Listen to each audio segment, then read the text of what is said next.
What? Hey, huh? Yo, now who said what? Oh, that's so new. Now who said what? Them rumors true. Now who said what? Oh, that's so new.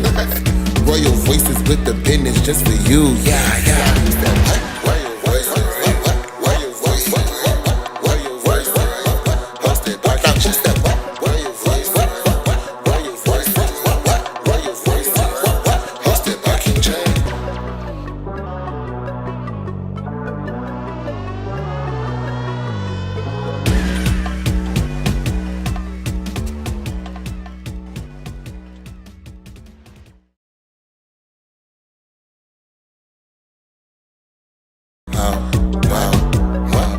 What? Hey, huh? Yo, now who said what? Oh, that's so new. Now who said what? Them rumors true. Now who said what? Oh, that's so new. Royal voices with the business just for you. Yeah, yeah. Who said what?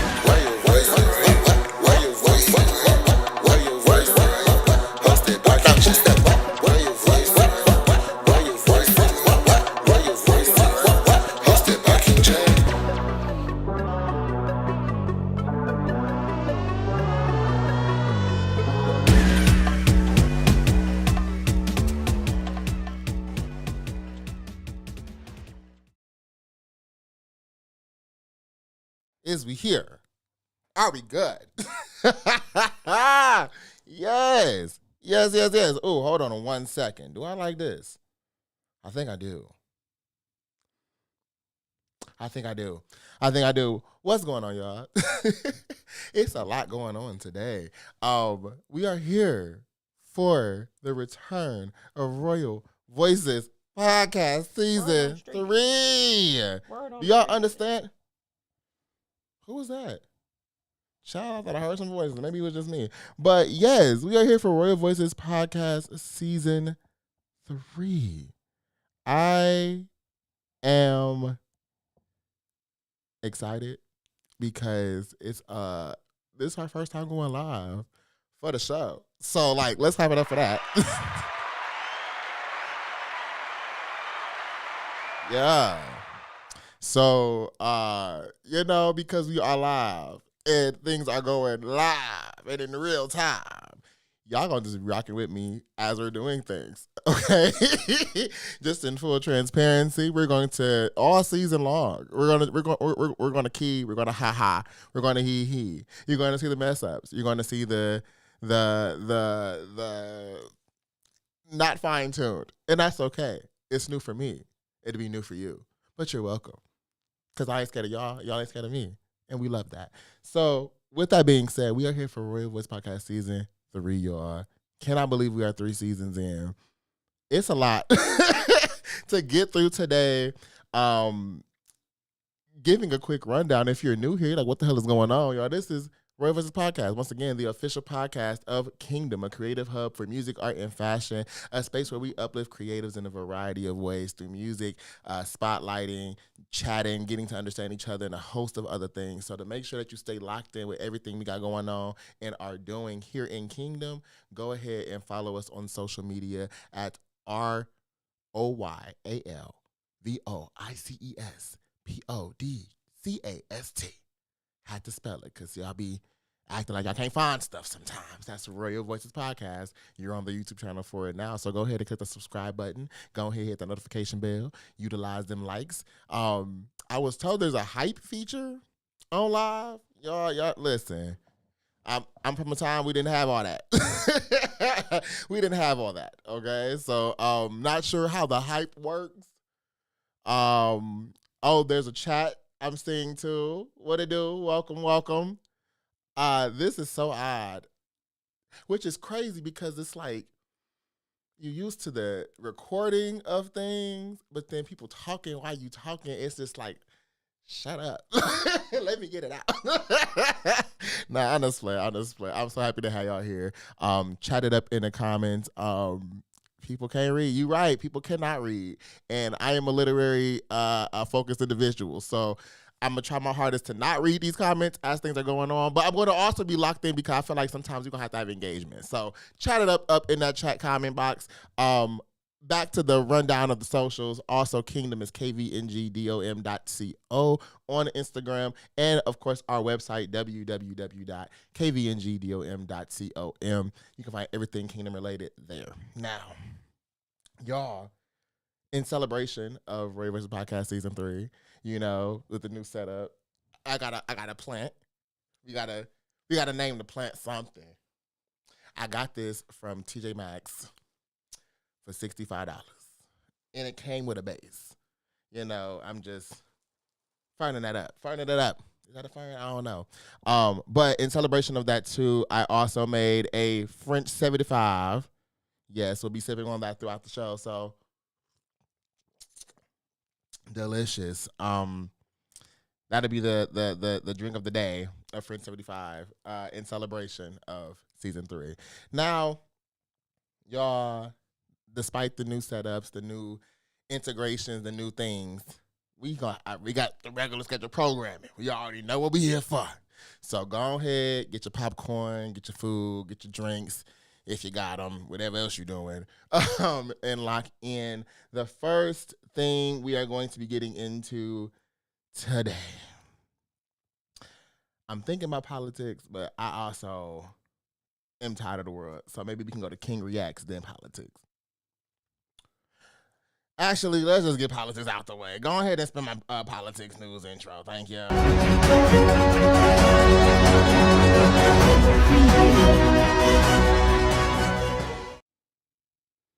So, y'all, we got a few things on the docket today. Now, traditionally, this space is an environment where we get into the nitty-gritties of the world, of the politics things, because, it impacts all of us, whether you like it or not, whether you care for it or not. It still knocks on your front door. With the focus of Kingdom and everything that we do for creatives and entrepreneurial and growth and development and all that good stuff, you need to know these things too, because a lot of this stuff impacting the creative world, impacting your music creation, your opportunities to host them shows, who you can talk to, where you can work with, where you can get vendors and all that kind of stuff. So we need to know a little bit of it. However, because this is not a politics podcast, I will be sure that this season we are not going to get into the weeds. Okay? Because one, in full transparency, and I'm getting flashbacks now. Hold on one second.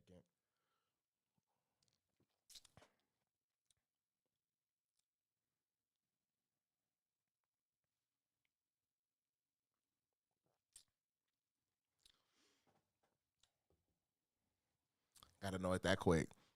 I think season 1 and season 2,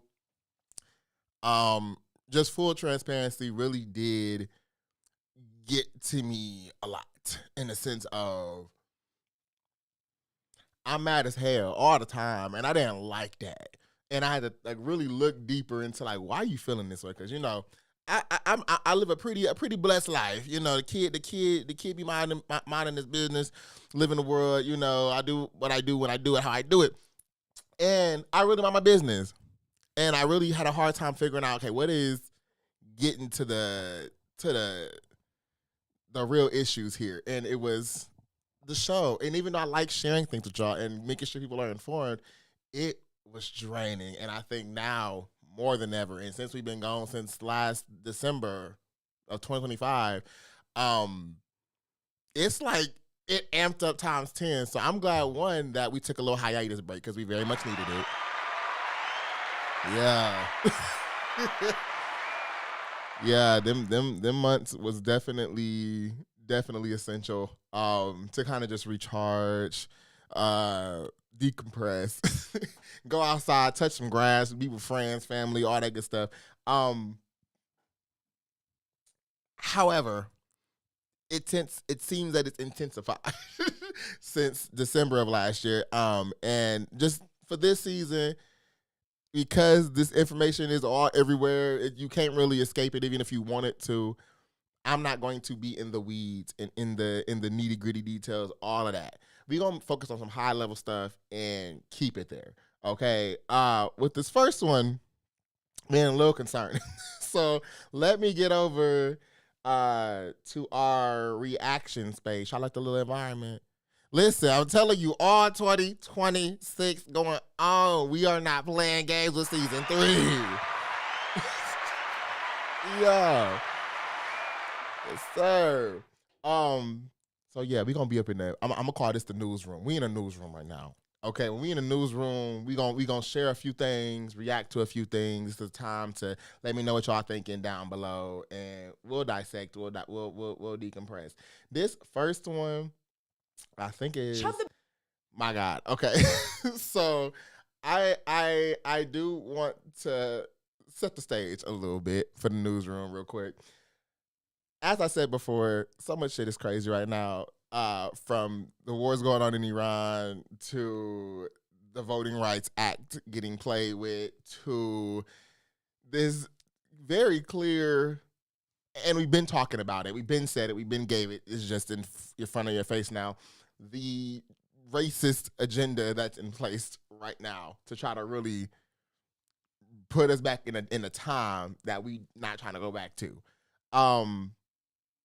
It's on a rampage. It's really getting crazy.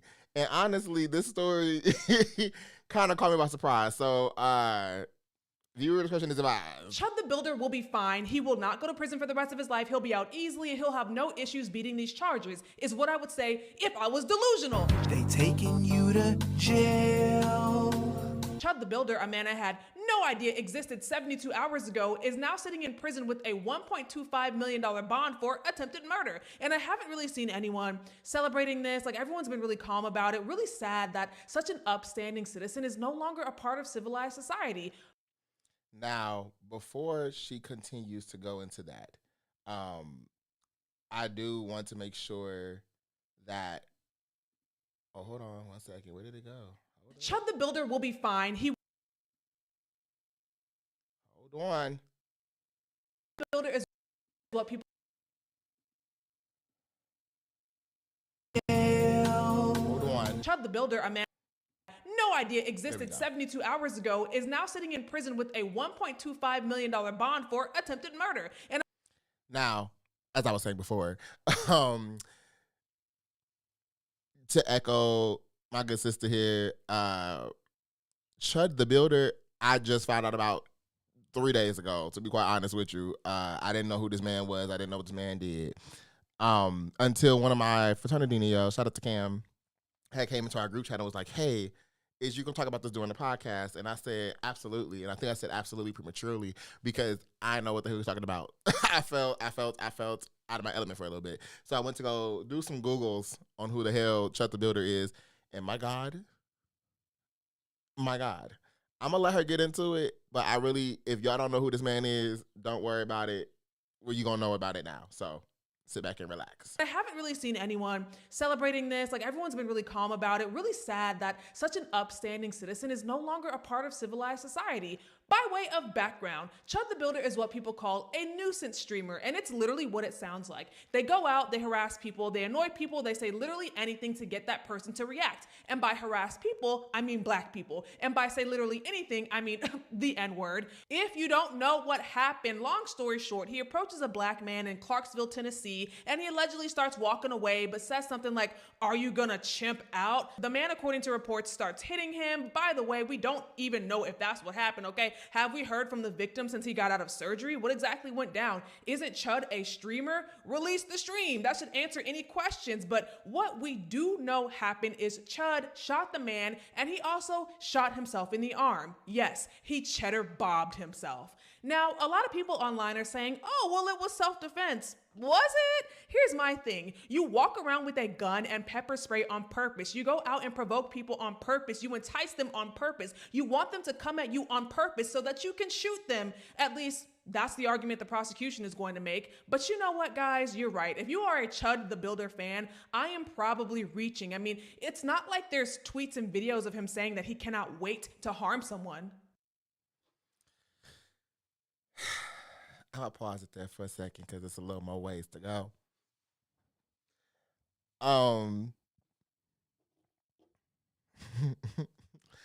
So to get into a little bit more of what she was referring to when it comes to the nuisance streamer, right? As y'all know, we knew the streams. This is again the first ever episode of Ray Voices being live streamed. So I'm still learning, right? The type of streamers there are. And I again got TikTok, so I know different people do different things, but apparently this nuisance streamer is a thing. And now that I got a term to put into like use, some of the content I've seen over the years, I guess would fall under that mindset of you just basically being a person that goes out and piss people off and see what the reaction is going to be. Now,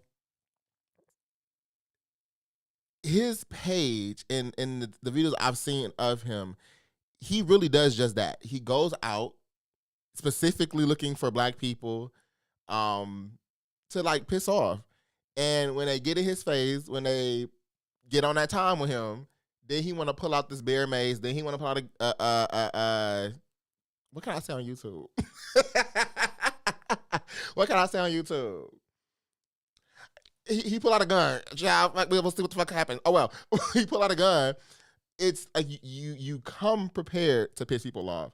You then piss people off. You're successful to piss people off, and when they're ready to squabble with you, now you, oh my God, my life is in danger. That's weird to me. That is so odd to me. Like what about that gets you off, right? Like what about that? Like that's what you're using your day, your time, your life, your oxygen, your time of the day for. And because you're getting these reactions, you know how crazy that they can get, and you're clearly trying to get towards a goal. I think the craziest part of what's heard so far is this man shot himself. He shot himself.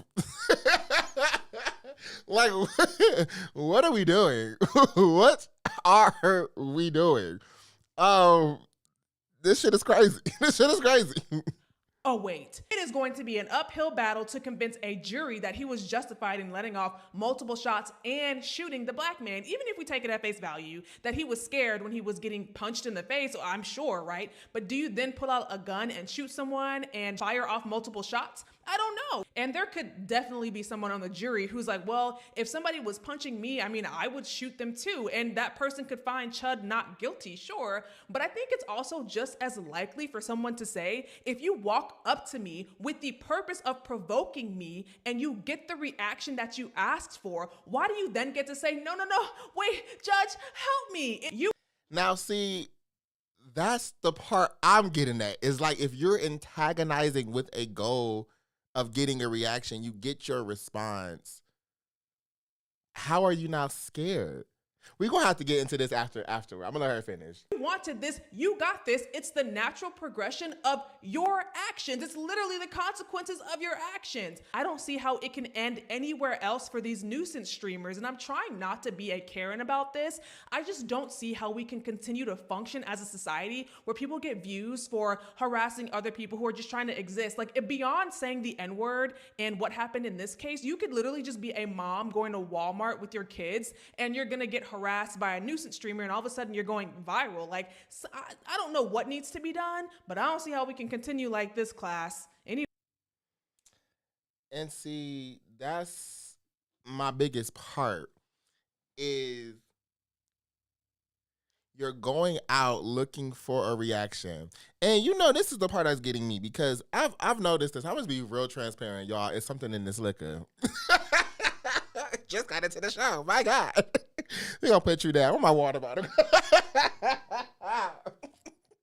One thing we going to stay is hydrated, child. There's something in this liquor.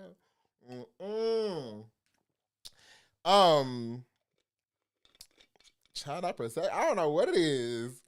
My God. Anyway, that's my thing. I've noticed this specifically with my white brothers and sisters, my Caucasian brothers and sisters. Love y'all out there. I don't know what this thing is where you think you can be disrespectful, rude, violent, antagonize somebody, and when they respond to the behavior you're giving, now you're fearful for your life. Now you got to call the police. Now they did he say chipping out? Chimping. Like monkeys. My God. Chimping out. You all these slurs, you all these hood gang, da da da da da da da da. But wouldn't the rational response to somebody pissing you off intentionally that you do not know? Let's really amplify that part. Y'all just be walking up to people on the street, going to work, going to pick their kids up, going to get some food, whatever, and you're going out bothering people that you do not know. Wouldn't the rational response be, you pissing me off, now I'm gonna get mad? And also, too, from a safety precaution standpoint, who is this motherfucker? Who are you?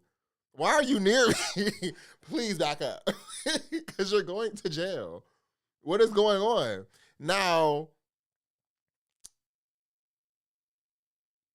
you mess around and find out, and I see somebody said it's all fun and games until it's not. You're right, it's not. And when something gets elevated or escalated to a point of somebody passing away or somebody facing jail time, which it sounds like you're facing with a $1.25 million bond, and you have other cases. I did some other Googles into you. You have other cases in other counties for the same shit. This is a repeat behavior. You are bored. And I don't know where people get emboldened to do stuff like this from, but it's dumb. I know for one of those charges, you're going to sit for at least a minimum of 10 years because you have multiple for just this case. If you want to talk court, child, you gonna be sitting in that cell for at least a minimum of 10 years because you are a menace. You are an endangerment to safety of just the general public. You have like 4 or 5 charges. You're facing minimum 10 years. Now, that would be the logic I would have. And from the I saw a clip of a judge doing part of the sentencing, I think. The judge seemed to be getting like, yeah, you a problem. You know what I mean? The judge ain't on that supporting the bullshit. You know what I mean? The judge seems to very much be ready to put you up for a minute. So we gonna see how this go. But what did you gain? And this is what I'm saying. Like, when it comes to politics, I hate platforming this kind of shit because this is stupid. What was the benefit? You in jail. You shot yourself, so you're sitting in jail with an injury. There's a black man, for no reason, shot. And then, too, I saw on Twitter that y'all trying to paint the black dude. I don't know his name because they didn't release the name of the person who got shot. But y'all tried to paint him like he was this big bad villain who deserves to get, like... It's crazy. And y'all are emboldened to do the dumbest shit, and I do not understand it. Back to the newsroom. Back to the newsroom. Chud the Builder will be fine. He will not go to prison. It just doesn't make sense to me that y'all are playing with your life like this. And for what? And honestly, I think this is the rhetoric that's been emboldened for a while. It's a mind that's been passed down from generations. And I've been saying this, and see, I don't want, because y'all getting me started. Y'all getting me started. But it's been going down for generations. And this is what people have been taught to believe and taught to operate in. And this next it's so clear to me that the vast majority of this country's problems are directly traceable back to our utter failure to properly punish the South after the Civil War. As soon as the Voting Rights Act is gutted, all of these states instantly gerrymander their maps so that sometimes their only black legislator can't possibly get elected again. Like, that's insane, and it's directly traceable back to our complete utter failure to do anything about institutionalized racism in the South. We just gave up on it. It should have been like genuine re-education for like the Confederacy. You know what I'm saying? Like, it should have been genuine re-education for the Confederacy. The Confederate flag should be illegal. Like, I'm sorry, like, they were traitors and seditionists, and they were doing so in order to maintain slavery. No, exactly. And it's because for more than a century, we did not properly address systemic racism. Power, again, is being consolidated into the hands of the far right. Not because they won a popular election, but just because they are rigging the system against black voters. Like, intentionally, that's what they're doing. We never resolved the dominion that the South and that white supremacists have held over people of color broadly in this country. And because of that, democracy is now dying. Yeah. We didn't go far enough, and now look at what's happening. And no shade. Because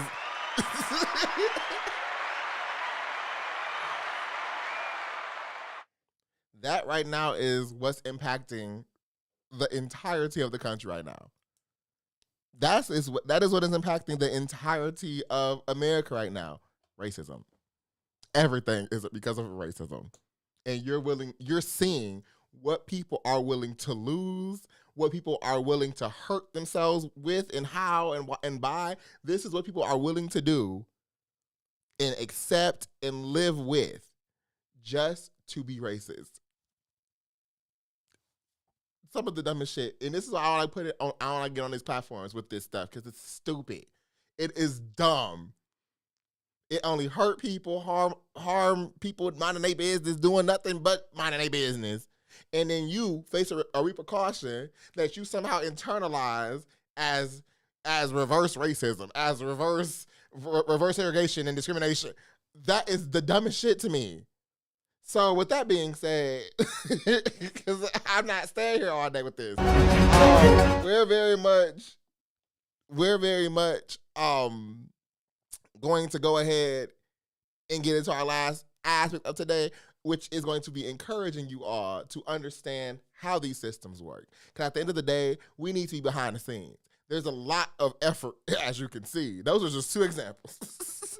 But as you can see, there's a lot of effort going on being put into action and into plan to blockade the things that you can use your voice for. Okay? Voting is important. Voting does work. If it didn't, all this action around polling and security around polling and all this other stuff wouldn't be happening right now. Okay? So go vote. Please shut out that stupid stuff about, oh, your vote don't matter. It does. They doing the most to make sure yours don't get counted. So there's clearly some value there. Please go ahead and look up the people you're interacting with. Who are you supporting? Break that down. Get an understanding of that. These things are important because the world is changing very, very quickly. And as that last clip shared, the Voting Rights Act got played in. The Voting Rights Act that Congressman John Lewis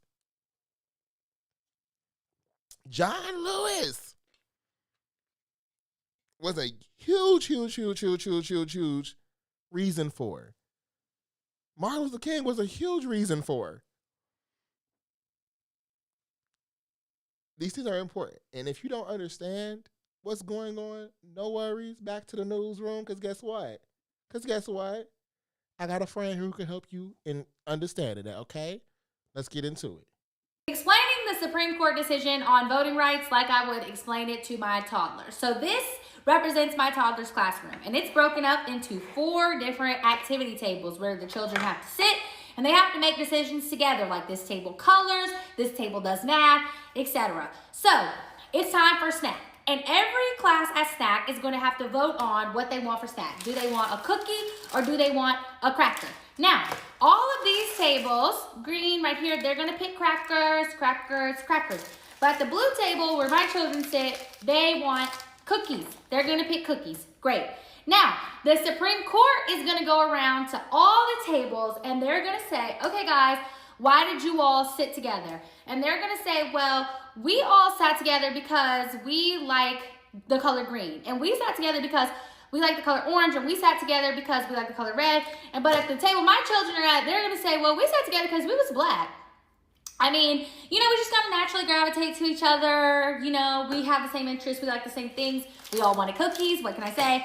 And the Supreme Court is gonna say, ooh, because you're black. Now, had you said because you're blue, I could have went for that. But you said y'all sat together because you're black. So therefore, we can't have things about race in this country, guys. Of course, not in the United States. Of course, we would not do things based on race. That would be crazy. So we're going to have to break this party up, okay? So you all are going to have to go over here and get in some different groups. We're going to have to break it up. We cannot have an all black party. You understand what I'm saying? That's just not going to work. So we're going to have to get you guys separated. The problem with this separation is you guys all wanted cookies, okay? And all the other groups wanted crackers. The thing is, now you're in a group where the majority still wants crackers, okay? But oh well, because y'all should have never told me y'all sat together because y'all was black. Y'all should have said it's because y'all was blue.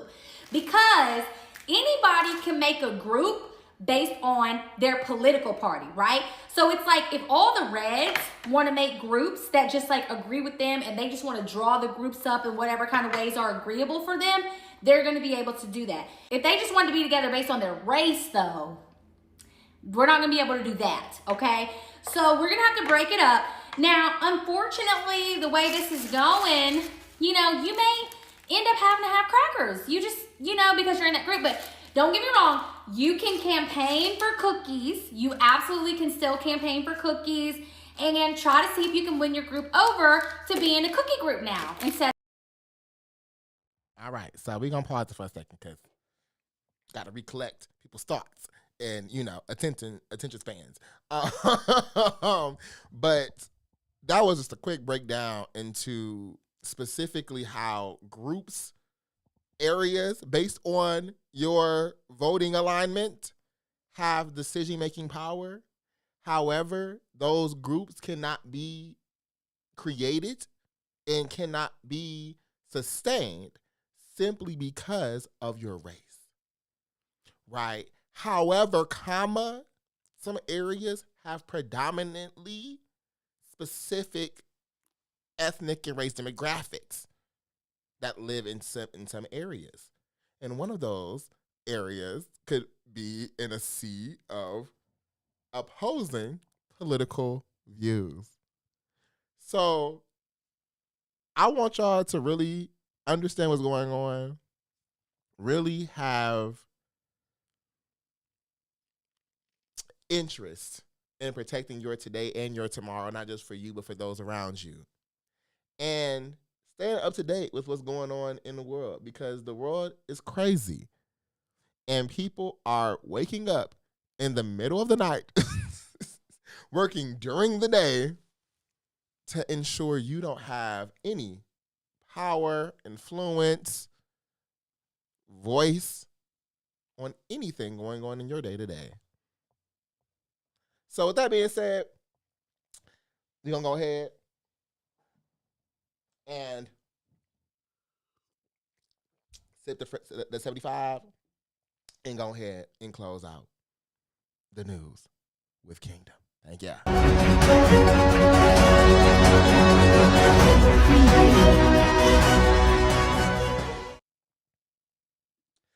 So, y'all, we about to go ahead and get into King Reacts. Now, these are the topics we were discussing in season 1 and 2, which were just really more around, pop culture, things along those lines, things going on, and things that I may come across. Because, I want to expand on this a little bit.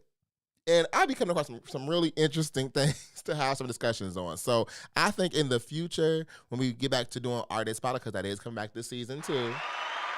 Come on, Artist Spotlight.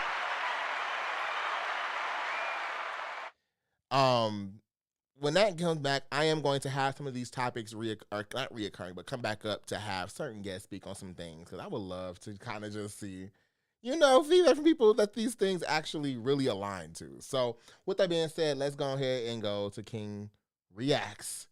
And the first thing we're going to get into is this discussion around a new rapper. A new rapper. I wanted to bring this back because this makes me laugh. It makes me chuckle. Because I think it also shows, I'm getting older. Those around me are getting older. There's new generations. And it's just it's an opportunity for us to see how others may have felt at a point in time. So first up, we have we have Trim, okay? If you don't know who Trim is this upcoming rapper. She put out a song, I believe last year, I want to say. Late last year, early this year, I want to say it was 2025, that she put out a song called Boat. You may have heard it, I want to talk on a float. I want to talk on a boat. Okay. And when she got on the scene, she caused quite a stir. Recently, she just performed at Rolling Loud, so shout out to that because I love to see that people winning.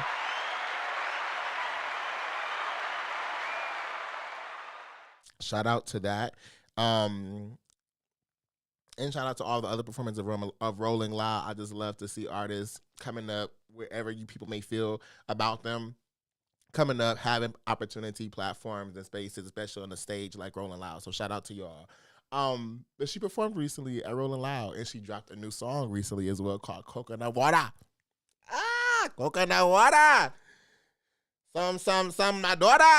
Coconut water. So she performed recently at Rolling Loud, and this was one of the clip moments that went viral. Show us Cookie T. While we in Florida, he said I'll be like I'm like, yo, hold up, I'm trying to spark it up like a motor. Coconut water, and make sure that's Cookie. While we in, he said I'll be like I'm like, yo, hold up, I'm trying to hop on your face and spark it up. What you say, Chill? Like a bougie, bitch, I keep this Uzi. Chill. Now this curse out on me. What you say? The raw polo, but now I got on that Gucci shirt. So, hold on 1 second. I want to add one more thing on the docket really quick. But yes, that was Young Trim performing at Rolling Loud, and again, she made a splash when she first got in. Hold on, did it go?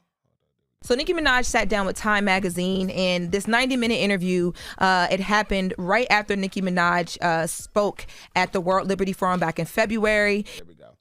All right. Yeah, so we just saw Trim, and again, she performed at Rolling Loud, and within that, she performed Coconut Water.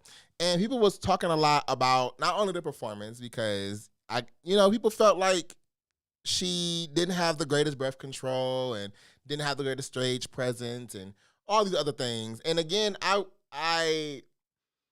want to clap it up because this is her first time performing there. So clap it up again, clap it up again, clap it up again. It's her first time there. So I want to set that tone. Like let's because we gotta be even. We gotta be balanced. Okay? We can't be on bullshit all the time. We got to be balanced. So this is her first time ever being there. First time ever. And it's her first big show. People were talking about her not having breath control, her stamina being not the greatest, stage presence being odd, the audience being low energy and all that stuff. Now, were some of those things true? Yes.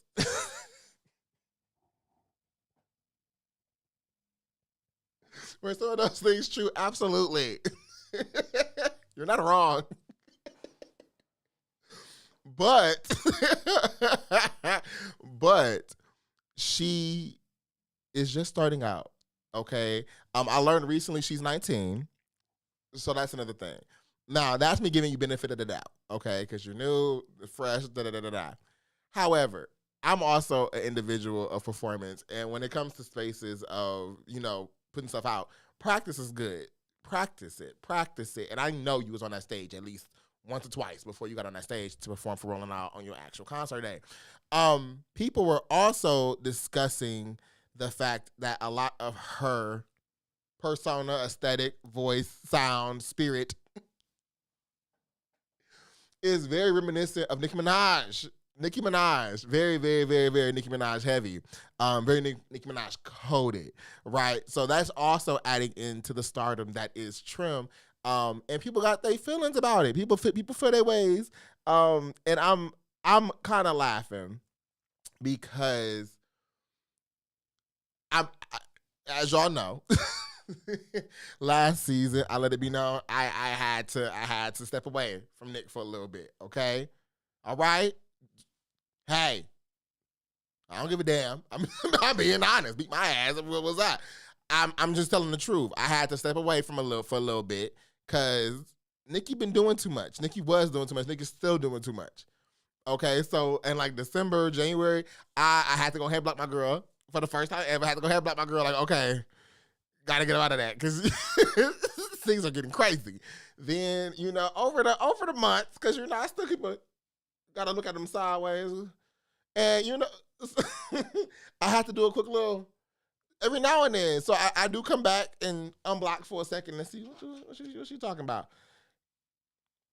And unfortunately, she is just getting more and more crazy, okay? I think the last thing I saw was her comparing herself to Melania Trump, which is crazy because if you know, Nicki got a viral performance moment when she was performing. I want to say it was Rolling Loud. I think Rolling Loud too, or it was a festival with YMCMB, like with Wayne and Drake and all them. And she was going around screaming like, "Y'all, you want a brainless woman like Melania?" That's what she was saying. She said Barack needed a Michelle. Bill needed a Hillary. She was comparing herself to those people. Then she said, "You want brainless bitches."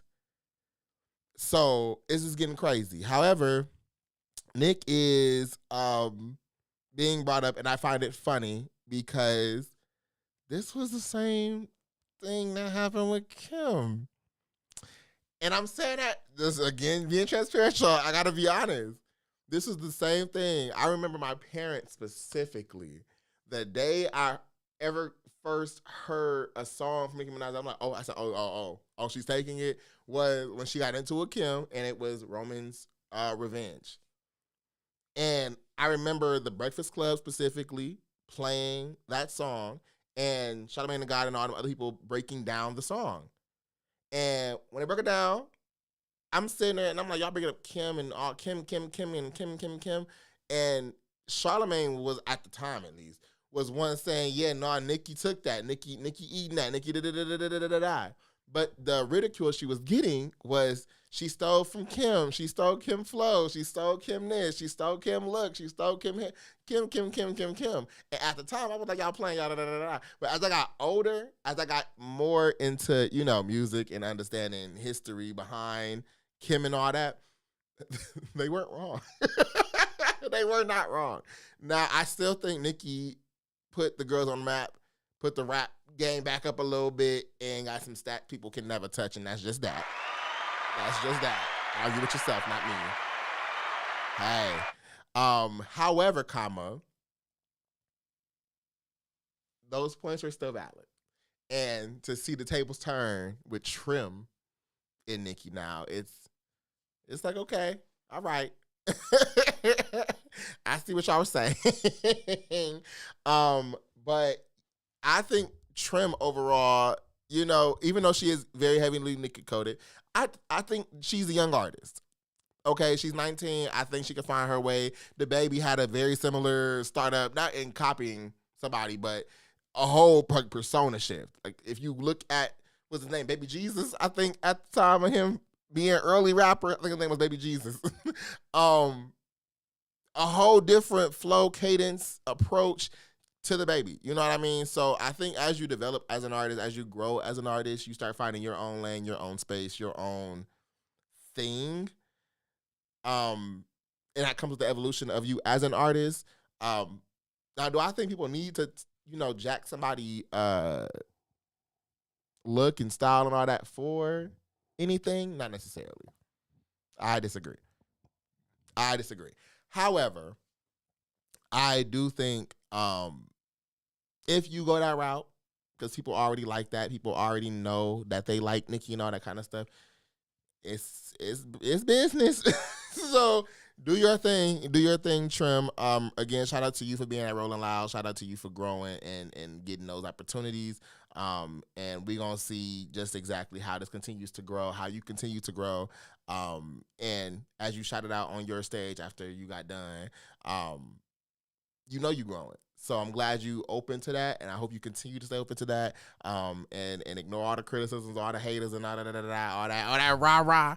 Ignore all that. Continue growing, and we'll see when you get into yourself. Yeah.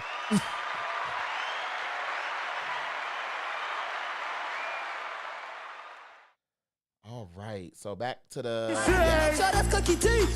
Why we in No, we're done with that, baby. Thank you. Well, speaking of Nicki, recently on the Breakfast Club, they had the chance to discuss an interview that Nicki Minaj recently did with Time Magazine as to why she took this sharp right turn to MAGA support land. Again, many were speculating, and I'm interested in seeing what y'all got to say about this one, because it was all this, oh, well, Nicki got a secret agenda. She got a plan. She got a da-da-da-da-da-da. So I want to see what the response is. So here is Nicki. So Nicki Minaj sat down with Time Magazine, and this 90-minute interview, it happened right after Nicki Minaj spoke at the World Liberty Forum back in February. And she makes it very clear in this interview that she has been a Trump supporter for a while, but feels like she had to suppress it. She says, it's been ingrained in everyone's brain in the music business that we're supposed to be a Democratic family. I just knew they would not like me supporting Trump. Then, for the first time, she gives us specific reasons why she turned into the face of MAGA. So she mentions, number one, her issues with Obama. She says that she was disappointed by President Barack Obama. She was frustrated by the expectation that they had that black entertainers would just, as a reflex, vote Democrat. She says that she does not like the fact that Jay-Z is a close friend of Obama, and she says that this stems from her feeling that Jay-Z and Roc Nation allegedly ruined her career. The quote is, I think Jay-Z ended up costing Obama a lot, whether he knows it or not. Lots of rappers don't like Jay-Z and are just afraid to say it. So I wanted to pause there for a second because I found that interesting. I didn't vote when Obama was getting into office. My parents did, but this notion that black people just vote democratically because they're black is interesting. I think people repetitively, and you see this on the Republican side too, I think people just vote the way and the patterns that they family traditionally have, especially in their first election. I don't think many people, especially in the culture of America, I don't think many people, when they are voting for the first time, are going to be much different than their parents. Unless we're in a time like now where you're seeing people dramatically jump because of moral beliefs. But, when politics was normal and shit. When politics was normal and shit, people could be Democratic or Republican and it really wasn't like a beef thing. It was just like, okay, I disagree with you, but all right. Like it was more like that. So yeah, I think people at the time would just vote more how they family traditionally do. And then Jay-Z being cool with Obama. I think every black, prominent, successful individual, like Jay-Z, Denzel, and all them, they had personal interest to get cool with the first black president. You get what I'm saying? I think that was the moment. That was a moment in time. And if you as a grown person starts to not mess with somebody because they're cool with somebody else, that's weird. That's weird to me. That's odd to me. And that being your start of your issue, It's kind of crazy, but hey, feel how you feel. Did Jay-Z cost Obama? Obama's a 2-term president. Right. And in 2016, Nicki publicly supported Hillary Clinton. Right. Well, she's changing her tune. This is the biggest thing. She says that what made her publicly start talking about Trump and supporting him was the swatting that happened on her home and how Gavin Newsom did not respond to help her. So she says in 2022, 2023, and 2025, her mansion, which is gated in California, received regular swatting calls, which is where someone will call the police and say, someone's in the house with this or that. So then a ton of police come and they storm your house. Now she says, of course, this frightened her. It frightened her younger son. She says, as of right now, law enforcement still has not identified or arrested anyone in connection with the incidents. Did she go to local council? I mean, like her mayor and, she said that she reached out to Gavin Newsom at the time and he completely ignored her. She says, with all the money I spent in taxes. Now, Newsom's office did not respond to Time's request to comment. But she says when the 2025 attempt happened, and she spoke about it on X, that Republicans basically got behind her. She says Anna Paulina Luna, who we've seen her align herself with since, who also works for Turning Point USA, says that she reached out to Nicki Minaj. She connected Nicki Minaj with federal law enforcement officials and a private security firm, which then began to protect Nicki in her home. And Nicki Minaj says, I was shocked. I'd never seen anyone in politics treat me that way. So she began to consider going public as a part of Trump's MAGA movement at that time. I mean, that's still some dumb shit to me because, well, one,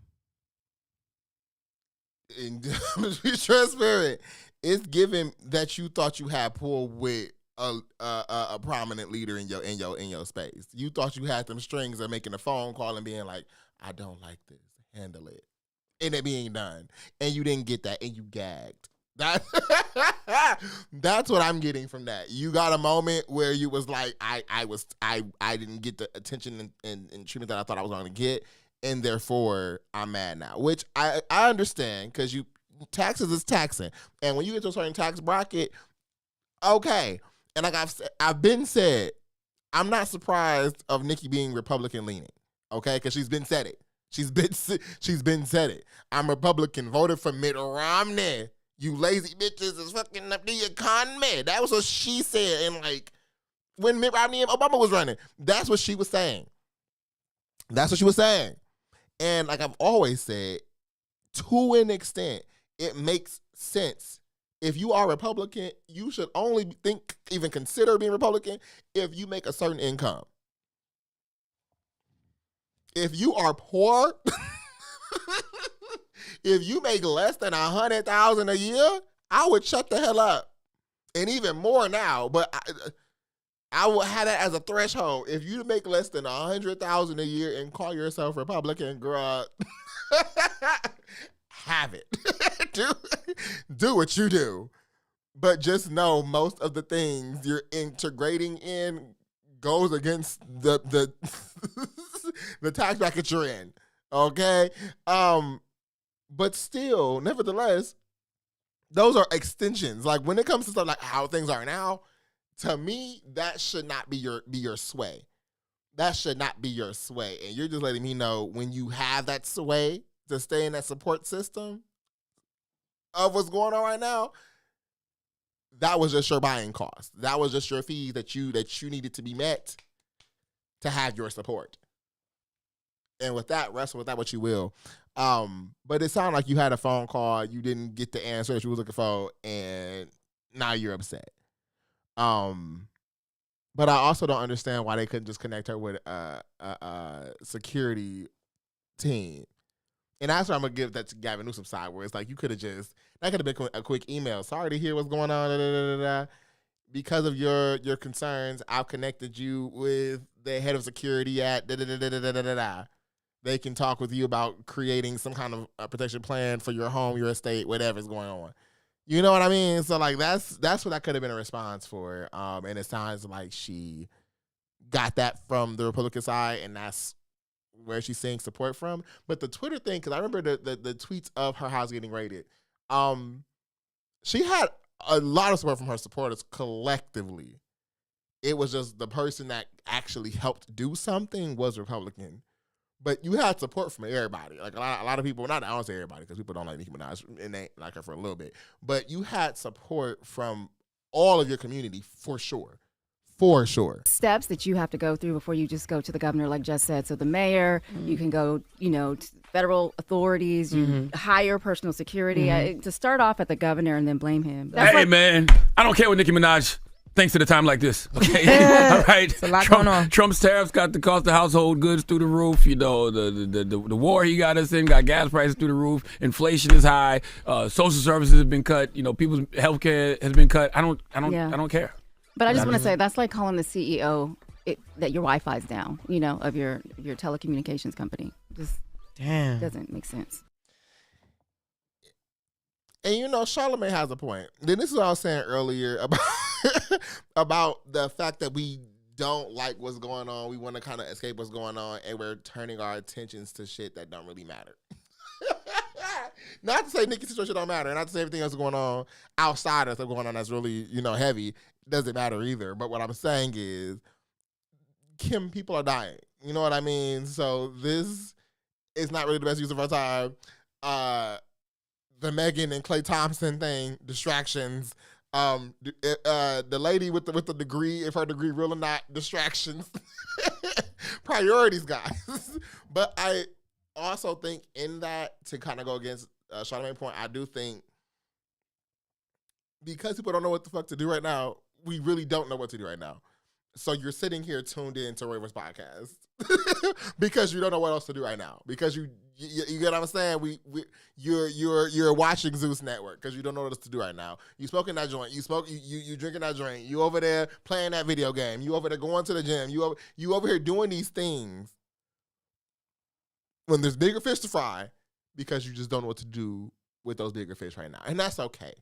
I think that's okay. I do think we need to get on it because we have now understanding from Nicki as to why this MAGA shark term took, because she felt people weren't listening to her. That's what she said. If that is okay with you, cool. To me, that's still some dumb shit. That's still some dumb shit because even if nobody in the government space could have said anything to you, what you should have did was thought to yourself, okay, how do I up my security team? Yes, reach out to the mayor, let them put them on notice because you are a celebrity in those environments. But girl, you in LA. It's all these other celebrities, okay? Go ahead and get your own security team.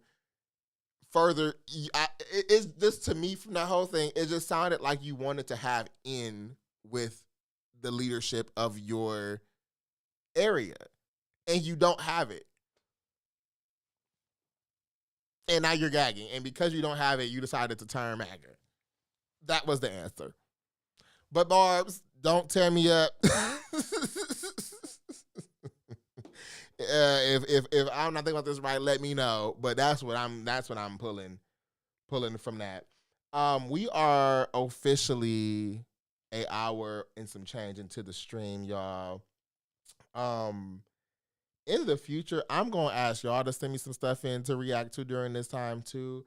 But I want to give a chance to have some dialogue with y'all in that environment because these be some dumb things. It be stupid. It really, it be stupid. And I be trying my hardest to, rationalize it. But it be dumb. It just be dumb.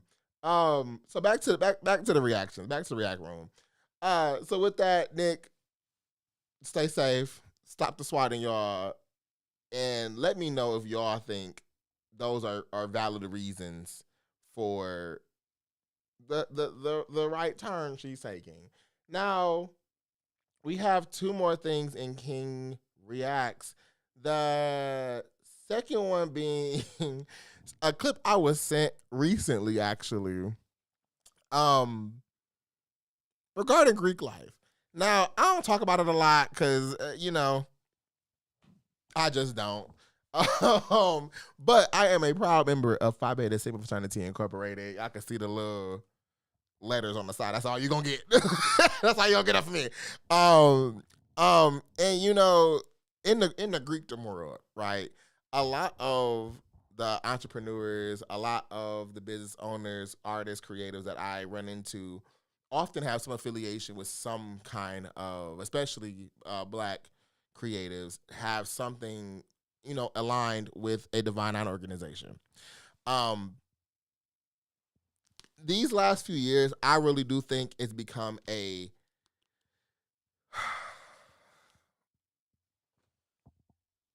I don't want to say it's annoying because that's clearly people have thoughts, people have comments, people have feedback. So I don't want to say it's annoying because it's not, but it is.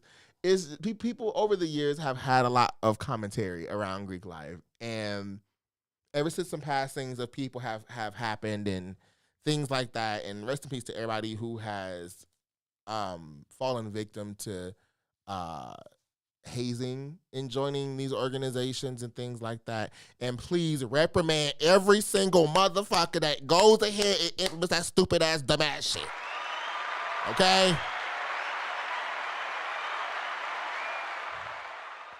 It's stupid, it's dumb, it's idiotic. And, one more thing, because they be on their legals. Everything I say here is my views and my views only. Not the views of High Medicine Fraternity Incorporated. Yes. So with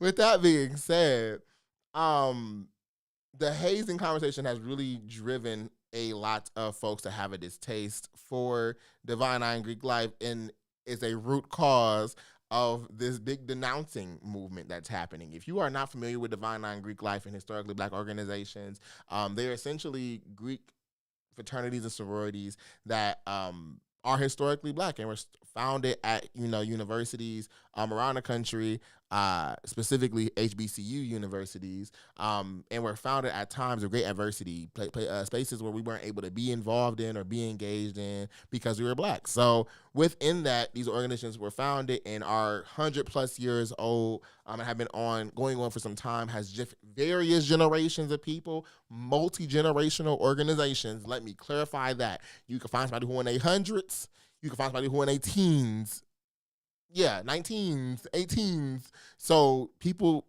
can be young and old in this motherfucker, okay? Understand that, okay? And with that comes history, traditions, all this nuance and language and experience and vocabulary and chapters and all these different things. So I think the biggest thing I want to say before we get into anything Greek related, okay, because that's what I don't like talking about it on the channels, because I used to do it on my old YouTube channel, and I felt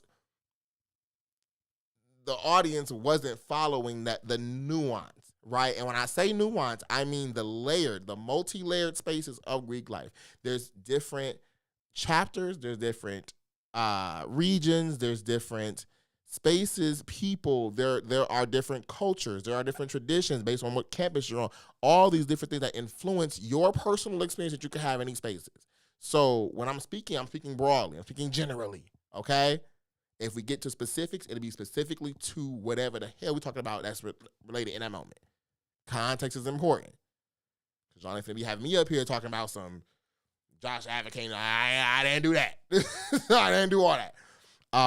So today we have a clip that I was sent from a lady joining Delta Sigma Theta Sorority Incorporated. Apparently there was a big situation happening at Albany State. So let's go ahead and get into that. Oh, wait one, hold on. And so you feel that you're going to treat me fucked up and try to sneak into my organization? That's what you're trying to do? What do you mean? That's what I said. Do you not understand the words coming out of my mouth? Do you not understand it? You are trying to pledge Delta, and you're in my fucking class acting like a bitch. That's what the fuck you're doing. Okay. Let me tell you, the same way you ran into the dean with lies about me, I will call nationals and shut down the whole fucking line. Okay. You won't cross. Why are you in my face? Because I can be. No, you can't. Yes, I can. No, you can't. I will call your dean of pledges. I'll tell them your ass is sleeping in my class. I wasn't sleeping in your I class. have you on video. Your field instructor called me and said you were sleeping on the floor in the defects office. It's time to lose the attitude. I wasn't sleeping then. It is time to come to Jesus. Okay. It is time to stop your foolishness. You're not going to come into Delta behaving like that. I promise you. You're not. I've been a Delta for 38 years. I know plenty people. And plenty people know me. Okay, why are you in my face? Because I can. No, you can't. Tell me I can't. Because why are you in my face? Because you want to sneak your little tail into Delta like I'm not going to find out and not know. And they're not going to know about you and what you've done this semester. Okay. So you think you were right in everything you've done. Do you think you were right in everything you've done? But you said something disrespectful to me and you expected me not to react. What I said that was so disrespectful. We had already had this conversation, so I'm confused. You were very disrespectful. And to be a quote-unquote Delta woman, that is very disrespectful of you. Disrespectful. For you to say what you said. You knew what you said. What I said. You said you need to stop using your dead mom as an excuse. Yes, you did. Yes, you did. And you were even in here apologizing.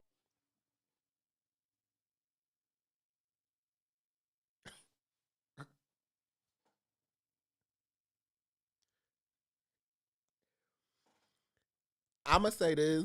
One, to Josh, this is to you when you're watching playback. This is why you watch the clips all the way through. Because what?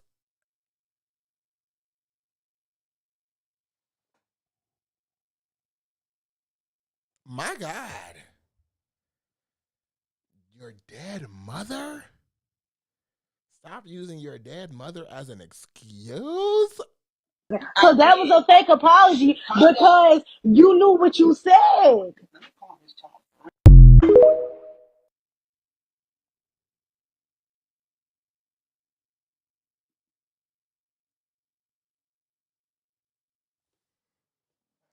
Actually, I ain't gonna watch the videos all the way through. So back to Josh, fuck that. I ain't gonna watch the videos all the way through because you're gagging right now, and I like those moments. My God, your dead mother.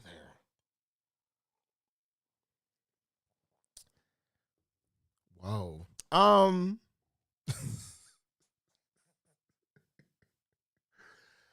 So what you just heard was an Albany State University professor talking to a student who apparently is joining Delta. Like I said before, nuance is important. So please understand that everybody's experiences are not the same. Everybody's interactions are not the same. Everybody's, organizations aren't the same. I am a man of Phi Beta Sigma fraternity incorporated, and that is a sorority of Delta Sigma Theta. Delta Sigma Theta sorority incorporated. Okay, so we are in two different lanes. Two different things. I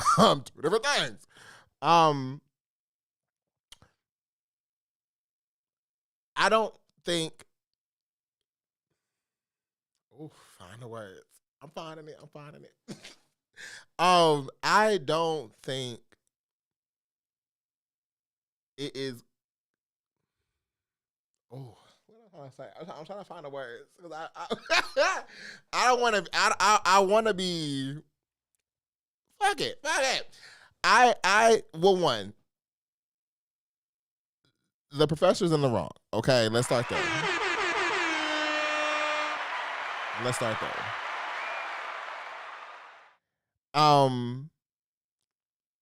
Like I said before, hazing is unnecessary acts, unnecessary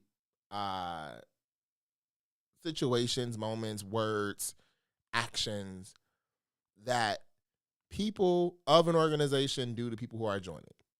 That is unnecessary. It is not needed. It don't add no value. It don't add no strength. It don't do shit besides give you a chance to be a bully, play motherfuckers, and get your hee-hee-ha-has in for the day. Okay? Hazing is wrong, and I need that to be understood.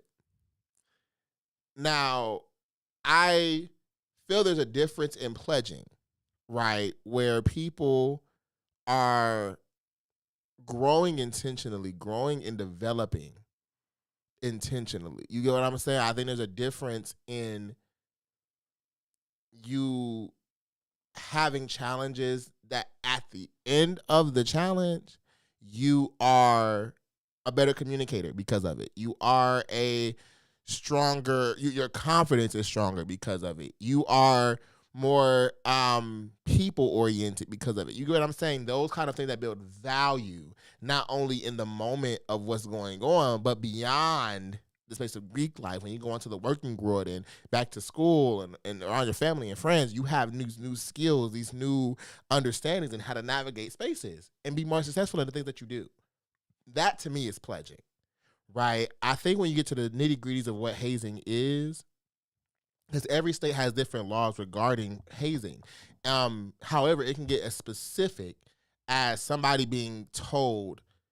If I was told right now, for example, tell me, if y'all was in the comments telling me, Josh, get up and sit down, and I did it, I was hazed in that moment, right? So, and that's the textbook definition for how a lot of, especially for stigmas, uniformity of sanctions are stating. Like, you are specifically told to do something, you do it, you've been hazed.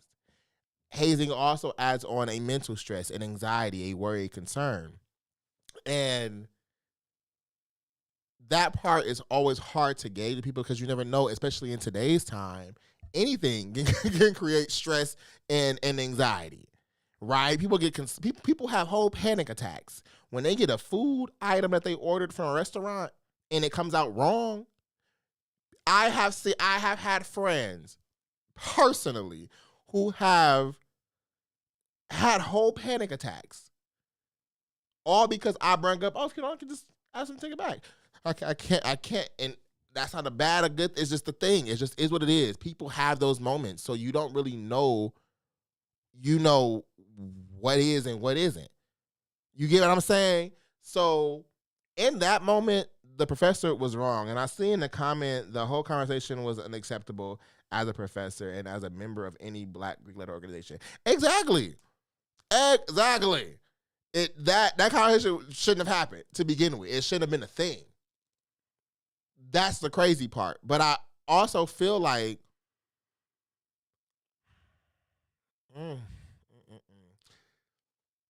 the multi-generational factor of our organizations create these barriers, right? Like I said, you can find a person who are in their hundreds. You can find a person who are in their teens and their late teens of the 18s and the 19s and the 20s.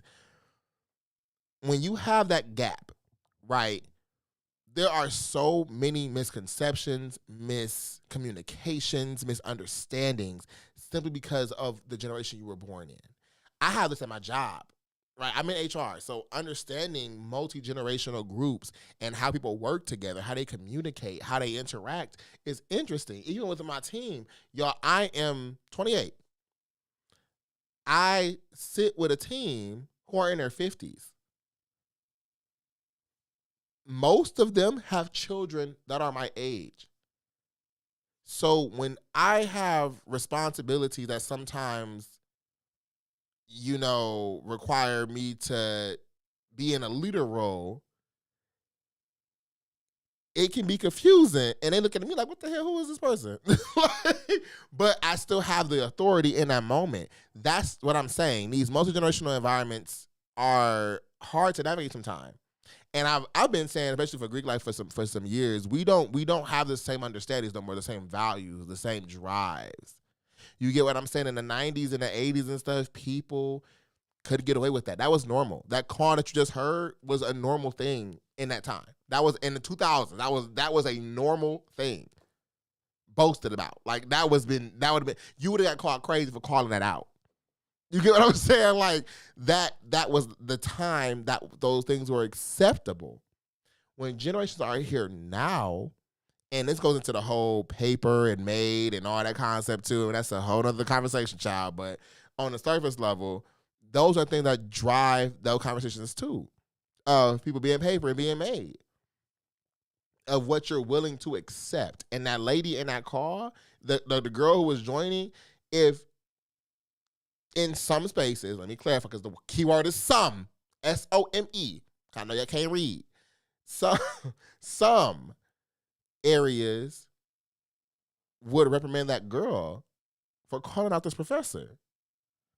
Some areas would give her more respect, more value, because she dealt with that. You get what I'm saying? In some areas, she would get called cat. She would get called all these things. She would mess with because she didn't accept that. The key word of some is essential because I think it's hyperinflated to think all these orgs and all these chapters are doing that. And that's what I really wanted that video to kind of anchor the conversation into. Everybody thinks people are doing those things, and they're not. They're not. Now, I will be transparent. There are some things that I don't necessarily see a problem in, but because it's written in a way that says this is wrong now, not because of any rhyme or reason, but just because of a matter of a risk. People could be safe, people could be competent, all that, but because of the matter of risk. That's what I want people to understand. All these organizations are businesses, and they operate as businesses. Incorporated means something. These are fully functional business entities. And when you are in a business environment, you have to think about the strengths, think about the wins. Well, what's the risk? And even if it's something that is agreed on, even if it's something that's common, even if it's something that there's no hurt, harm, or danger that could happen in the moment, there's always some kind of risk. And when there's any kind of risk, a good organization will try to mitigate that risk by saying, don't do this. It's giving gray. I know it's a gray area, but just to be on the safe side, the more likely than not to be on the safe side, don't do this. Some of those things that says don't do this, I disagree with. Like, for example, when you're having a showcase or a neophyte presentation, it's against a lot of organizations' rules that you cannot come out marching. It's against a lot of organizations' rules that you cannot say history or that you cannot have performances of like your actual show. I disagree with that. But when you turn on TikTok and YouTube and look up any of these Greek showcases, you see all the various things. Because I think it's commonly understood, even though it's written, we know them, they good over, they're good. They're good. I promise you, they're good. But it's against the rule. So again, we can get into a whole thing about Greek life, because my God. But that clip is a prime reason people are starting to shift away from joining these organizations. That is a prime reason people are getting these misinformed connotations about these places being demonic and idol worshiping and all of that. This is what's contributing to the huge denouncement, the denouncing waves that are going on. And no shade, I'm going to say it here. I'm going to say it here because it kind of give, at least to me, it kind of give me a scheme that Todd set up to put you in the bullshit. It give me something's afoot that is bigger than you and I. Okay, and because I deal in fact, I'm gonna shut the hell up because I don't got the proof, the evidence to determine that.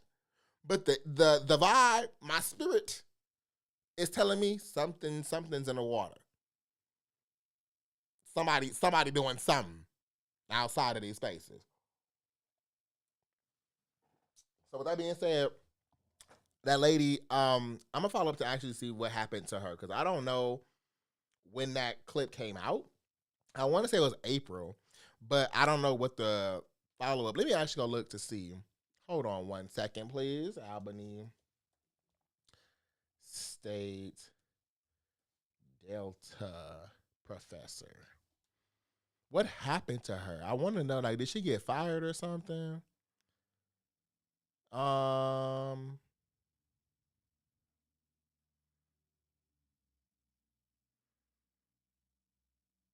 Okay, so they don't have the full context of the exchange, so it's given like the student had like recorded secretly. So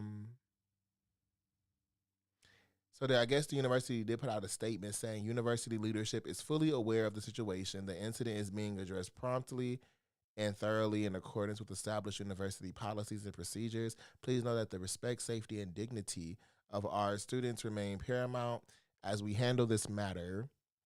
Child, I need glass. I'm always smiling. To ensure due process and careful consideration is given to the matter, the faculty member has been placed on administrative leave during the investigative process. The university's decision to place the faculty member on administrative leave. So she's on leave. And they saying that because she was placed on leave, this signals the seriousness of the allegations and the commitment to conducting a thorough review. That's some bullshit. I'm going to say this and we can move on. Oh, I was trying to say something. Universities are going to protect themselves first and foremost. Okay, I want to say this. I want to say this clear. Universities will do things to give an illusion, to give a signal, and not do a damn thing behind the scenes, and or not do a damn thing, and also know some deeper shit going on. So that statement of them taking this is a serious allegation, so she's been put on leave. I want to see what the response was. Now, I guess that would be a question. Do y'all think she should be fired? Do y'all think she should be fired for that clip? Would y'all fire her for that clip? Or would that be a, what is it called? Performance improvement moment? Would that be a suspension moment? Would that be something, or would y'all go ahead and let her go? I'm always interested in these conversations because the Greek life space is so interesting. And the psychological thought processes, as a member, I can see people battle. And I can see people, try to use for their gain or groupthink for their gain, like the just the psychological things. That to me is intriguing. It is interesting, and these power dynamics that are cultivated out of the most minute things. It could be the smallest.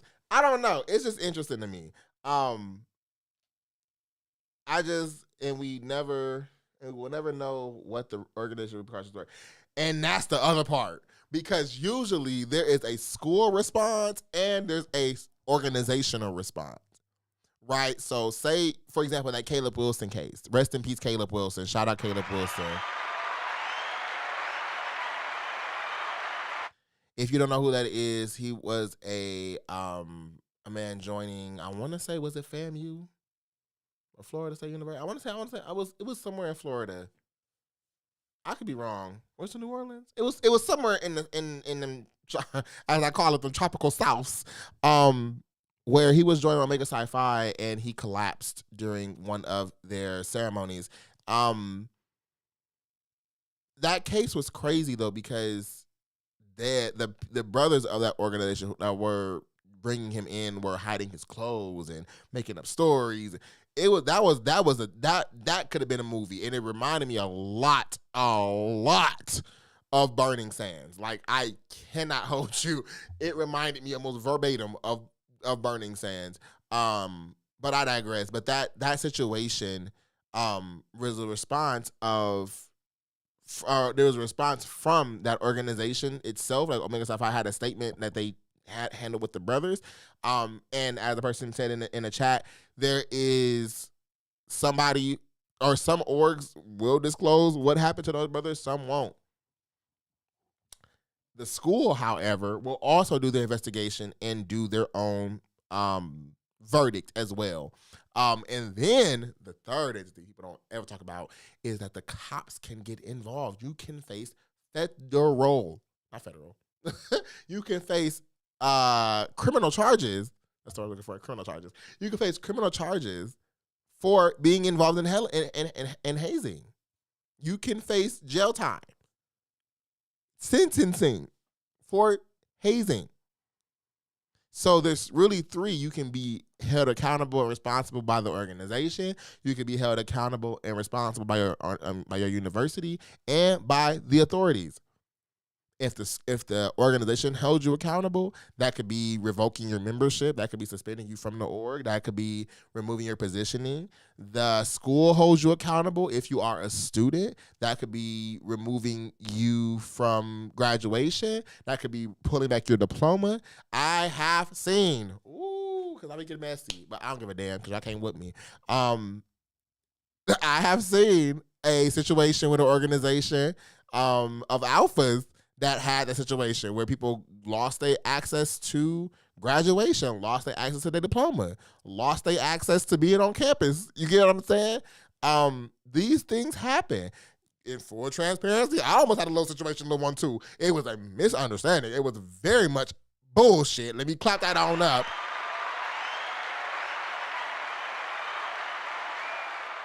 Child, fuck the case, beat the race, bitch. Stop playing with me, because that situation, that'd be another situation. We ain't got that much time. We got 20 minutes left. But by the grace of God, our stuff was able to be cleared up by the people who actually were leading things and did so in a justful and rightful way. But just seeing how far shit can get escalated when there's nothing.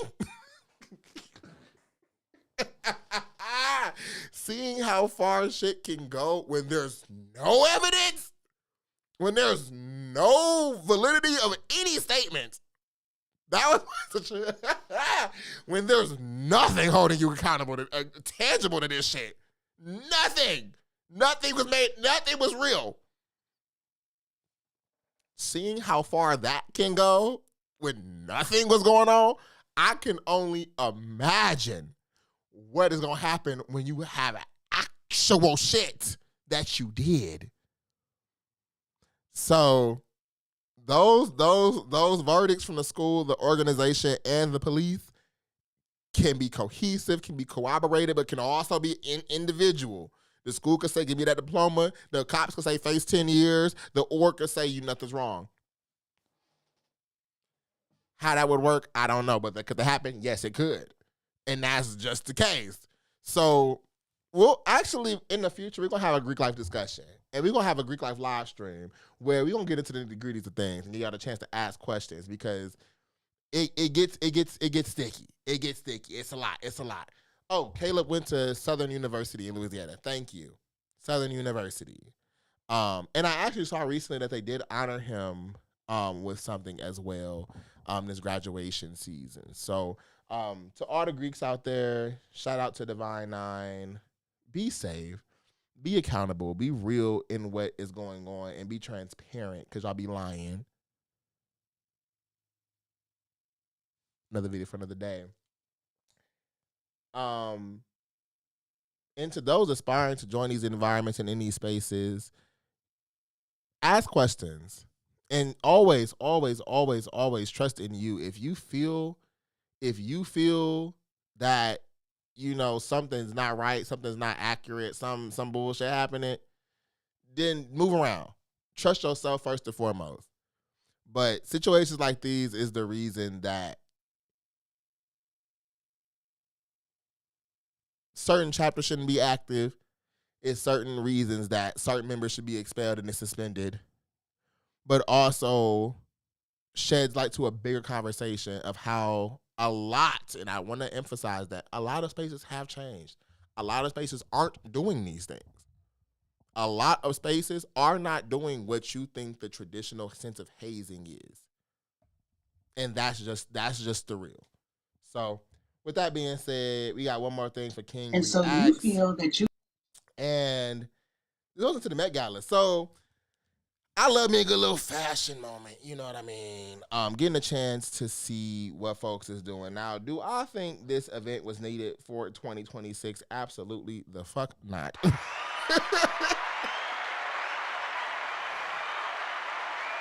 Absolutely not. I do not think we needed a Met Gala this year. I think people should have read the room.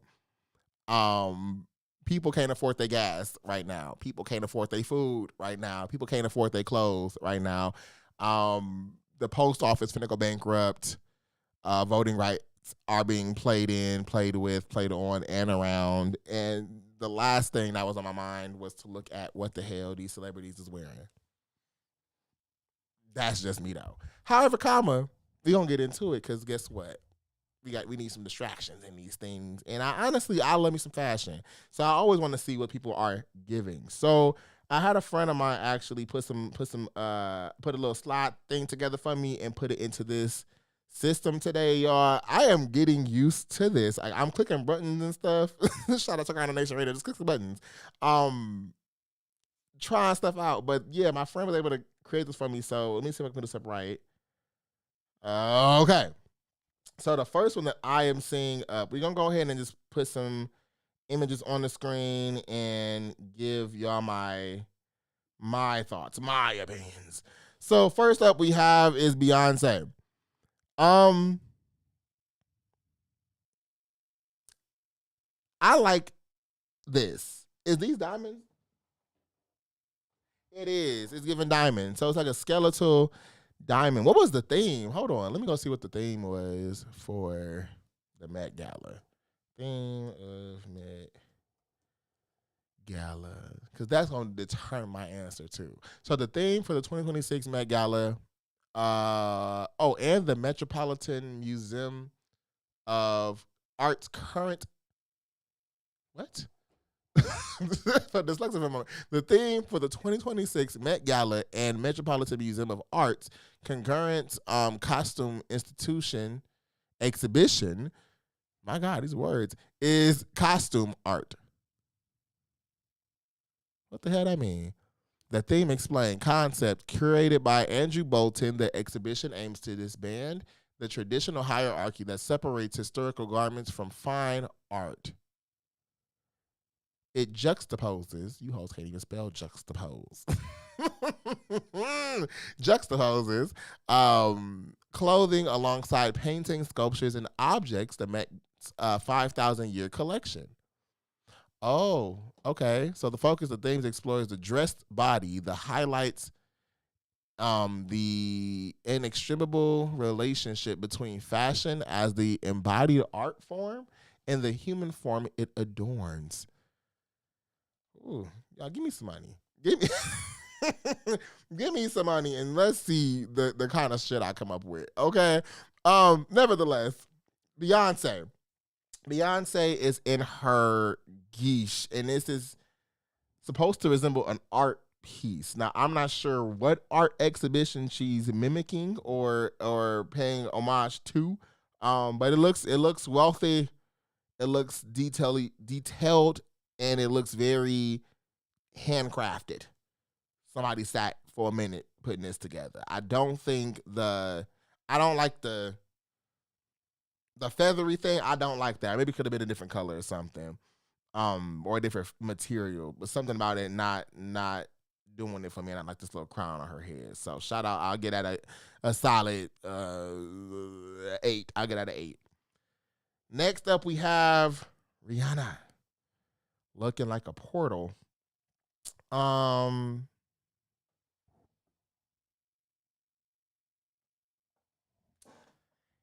Yeah, this just gives me a portal. This gives me a womb. This is what I imagine the cootie cat looks like during birth. This is giving me entering the atmosphere, entering Earth, very much Stranger Things, entering Demogorgon territory. I'm gonna get this a 7. It just looked like some aluminum foil got clinkled up and is wrapped around. But the face, the mug is mugging. The mug is going to always mug. Bad Bunny. Maybe I just need to get my art exposure up because I'm not getting it.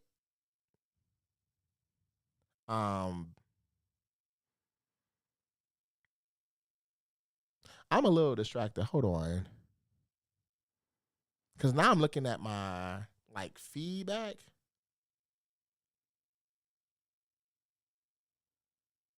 And it's, like, hella delayed.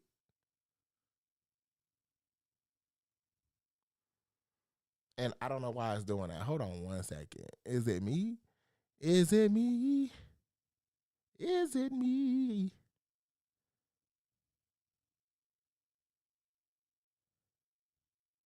Oh, it's very much me. Damn. Okay. Shit, it was back about 20 minutes. What's going on? But yeah, I think I didn't get my art thought processes up in my understandings of art because I don't know what he's supposed to be, embracing here. Bad Bunny looked like something from Hunger Games. And for that, I guess that's visual art. For that, I will give that a solid 7. A solid 7 because I don't get this theme and I don't know who granddaddy you mimic it right now. Teyana Taylor. Y'all, first of all, let's clap it for Teyana Taylor.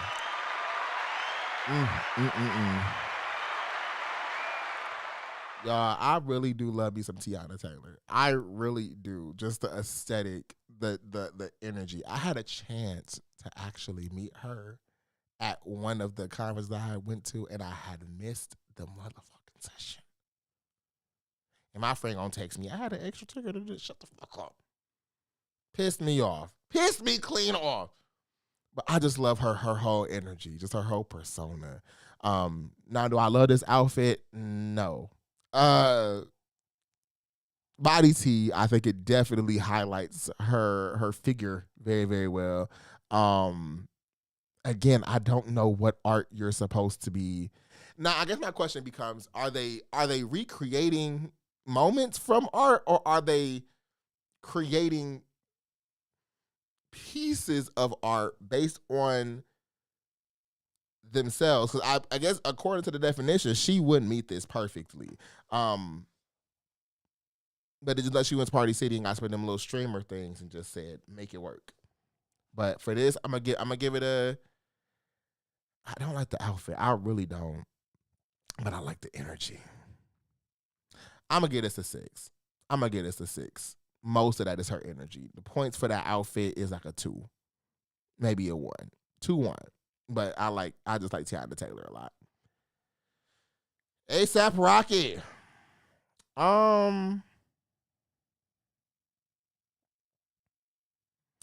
just feel like when it comes to the men at these events, it just be very boring. I be bored. I don't know how many times you can make a suit. I don't know how many times you can make a suit not be, more than just a suit. Besides changing colors, it's just I'd be bored, and I'm not sure what art he's giving me right now. What is he holding? I think his accessories was trying to be the focal point, or was trying to tie the outfit together.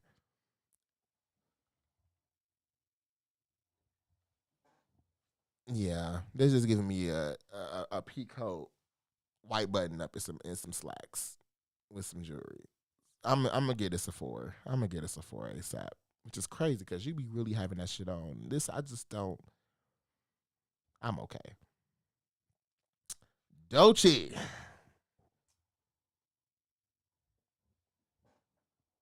This feels cultural. I see there's no shoes on, but there's intentional like jewels and things. This feels cultural. I don't know what you're referencing, but I like this.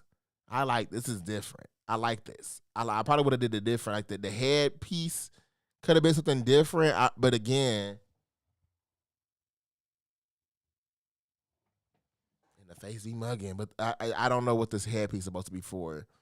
I don't know if it's part of what you're recreating or what you're trying to do. But I feel like it could have been a different style, like a scarf, like a long scarf. Oh, that would have been tea. That would have ate that down. Yeah, for this one, I'm gonna get this an 8. I like this. I like 8.5. I like this a lot. I like this more the Beyonce thing. I ain't gonna lie to you. Jay-Z.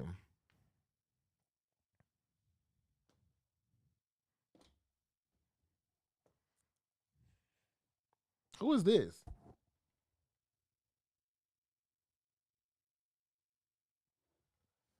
Child, I don't know who that is, but it looked like he took a suit from Amazon and stapled a tablecloth to it and said Met Gala.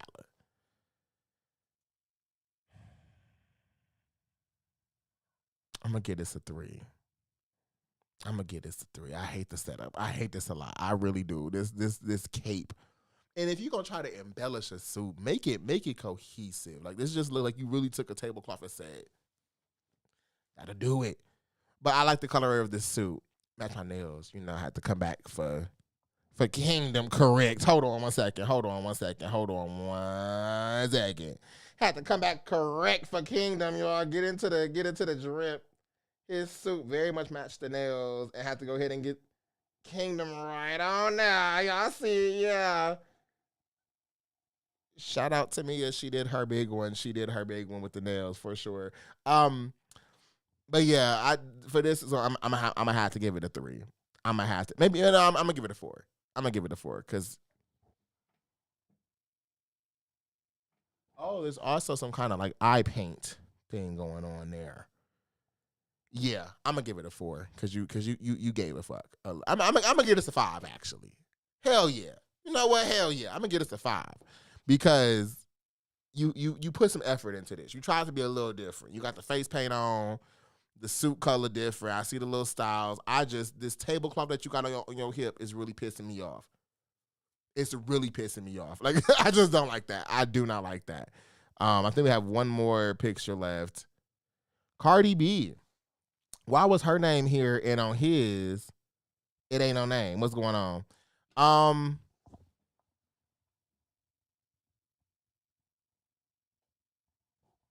It looked like she wearing insulation. Like she wearing puff paint or something. I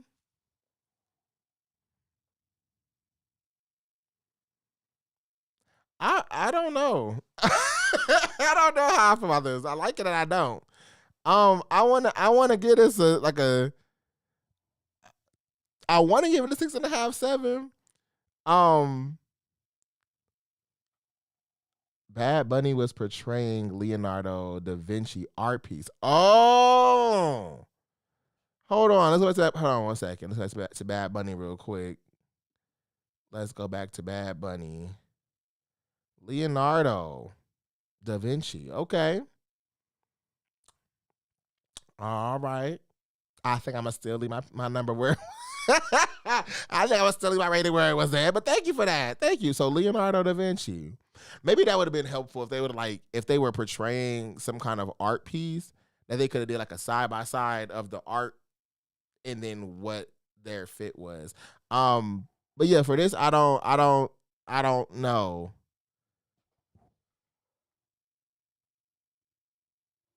Yeah, I see the lace. Yeah, I'm seeing the lace. I'm seeing the details. It's giving me mannequin a little bit. It's supposed to be kind of a mannequin to an extent. I don't know, but yeah, I'm gonna give this like a 6.5, 7, 6.5, 7. That felt comfortable for me. Cause I don't. But again, I hope I'm not rating them too low. Cause I don't know what they're trying to embody. What are you trying to give? So I guess I'm gonna have to go back and look and see like what was the inspiration for these outfits. Cause I guess without knowing what the piece you're trying to do is, you just got on the outfit. You know what I mean? Or was the goal of the event to have an outfit that gives art? Because if that was the case, I would say Cardi's do give art. It gives an art moment. And for that, I make it like an 8, 9, because it do give that. Same with Doechii. If that was the goal, that gave an art piece moment. And if that was the goal too, I would change my rating for Rihanna as well, because that would give me like a centerpiece, like a table topper type thing. So I don't know. We'll have to see more of that. Let me see my time, y'all. We are at 8:58. We are almost 2 hours in. How much? Yeah, almost 2 hours in, y'all. Usually during the show, I be having to like edit stuff out, so like 1:30. But I think for the lives, because shoot the shits. You know what I'm saying? Shoot the shits. I think these will go for like a good 2-hour run. 2-hour run will be a good little one too. A form of father time. Okay, that make more sense. Okay, if that was the goal for Bad Bunny, I'm gonna get at like a 9. Because he ate that. Okay. Now that I got context, if it was father time, because the face, them prosthetics was on. Okay, I'm gonna give Bad Bunny like a 9. If that was the goal. Father time, you ate that. Yeah, he ate that. If that was the case. Now I gotta go back and see what people was going for. Because if it was a specific, it sounds like it's an art piece that they're going for. With some kind of concept. So I'm gonna have to look and see what they doing. But yeah, y'all, we finna go ahead and wrap the show up a little bit. Let me see what else on the docket. Explaining the Supreme Court decision on voting rights. My bad. We had a chance to go through the news. We had a chance to go through the King Reacts. Last bit of events for today, or piece of today, is King creative advice. So within that, I'm gonna make this short and sweet and get to the point.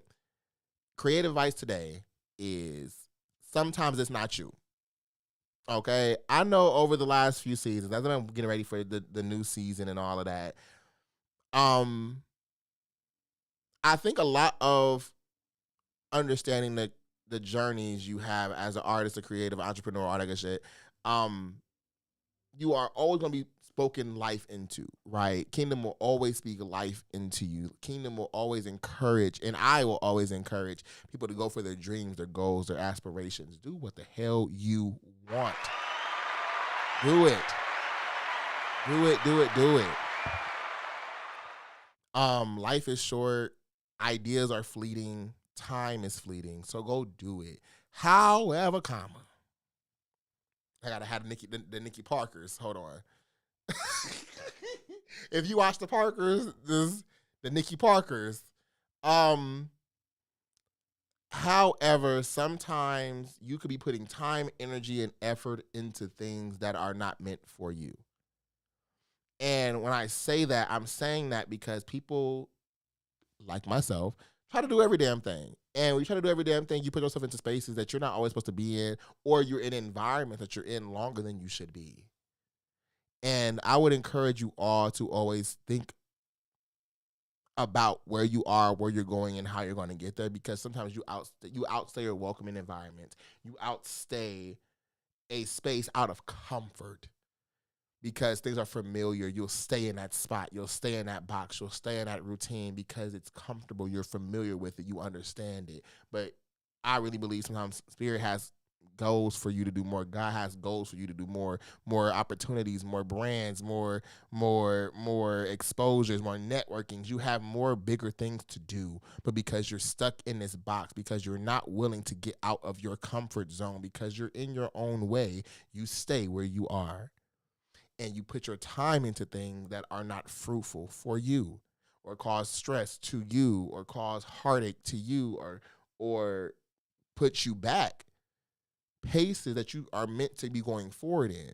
So when I say sometimes it's not you, it's sometimes not you. Sometimes you are doing things that you need to be like, you know what? I need to stop this. I need to go ahead and do this. And it can come even after this mind, or even after you've established something. You get what I'm saying? Like, you know what? I was doing this for a little bit of time, but now I've grown past that. And that's how you grow, but you need to be able to be honest and real with yourself and say, you know what? That's not me. That's not what I should be doing. I'm going to leave that to somebody else. But because of our pride and because of our ego, we often get into spaces where we want to sit. And because we are in the world of social media, we hate people seeing us fail. We hate people seeing us try. We hate people seeing us look like we're out of our element. And I'm saying that today, like when it came to this podcast and stuff, y'all live streaming this, even though it's very similar to the prior seasons we were doing with the recording, I am just now, like right now, like in the last 5-6 minutes, right now getting comfortable in this live stream. You may not know that if I never said anything, but that's what I'm saying. I just got comfortable now in this live stream. Right? You have to try things. You have to explore things. You have to do things in order to know your footing and know your space. But even when you feel you figured it out, even when you feel I've been doing this for X amount of time, know that you may be put into a spot where you have to get out of your way, where you have to get up and do some new shit. Drop what you was doing before over there and go on to something else. Sometimes it's not you. And sometimes you're putting your energy, time, energy, and effort into stuff that you shouldn't be doing. So with that being said, continue to stay true to yourself. Continue to navigate environments authentically. And be real with yourself. Sit down for them conversations and being like, why am I doing this? That's how I felt with the first 1 and 2 seasons. It was cool, but it was something different that made me feel like I need to change this up. And as you can see from season 1 to season 2 and to now to season 3, every single season has something different, something new, something evolving. And because of that, I'm often in a place of uncomfortability of I don't know what I don't know until I know it. Certain things along the way I realized wasn't for me. Put that down. Stop doing that. Try this approach. Try that. Try this. And this season it's the live streaming. Okay? So sometimes it's not you. And be okay in that. And when you can figure out what's not you, what's not for you, what's not yours to do, you can put more time and energy and effort towards things that are for you, that are you, that you should be doing. Okay?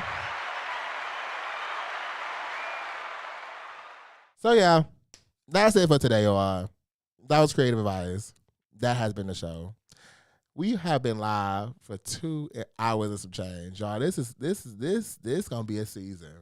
It's going to be a season. Thank y'all for interacting and engaging in these comments. Thank y'all for tuning in.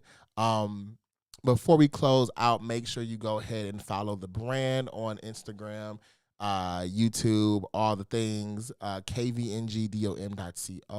Follow the podcast, Royal Voices Podcast, all one word, right here on YouTube. Hit that notification bell and that like button. And subscribe. Make sure you're locked in so you don't miss anything else. Moving forward, episodes will be every Wednesday at 7 p.m. Get into it. Get into it. And again, this will be a space for people to have those openness, dialogues. And as we continue to grow and I continue to see and engage with y'all, we're going to be adding more things in as we always do. Like I said before, Artist Spotlight is returning this season. So more details to come there. More things to come there. Y'all, we putting together the first Kingdom Conference. Yes. The Kingdom Icon Conference is coming this year. More to come there. It's just so much we're doing with Kingdom, but to stay locked in, kvngdom.com is where you can find everything Kingdom related. So with that being said, go ahead and spin my outro, and remember, we reign forever. I will see y'all next time. What's going on, y'all? It's your boy, King Jane. If you're liking what you're seeing here on the Royal Voices Podcast, make sure you lock in with us. Follow the page, subscribe, like, comment, catch the shows live. You can find everything Kingdom related and Royal Voices Podcast related all on kingdom.com. That is www.kvngdom.com. And you can find everything for the show, to merch, to music, and everything in between. So stay locked in and remember, we reign forever.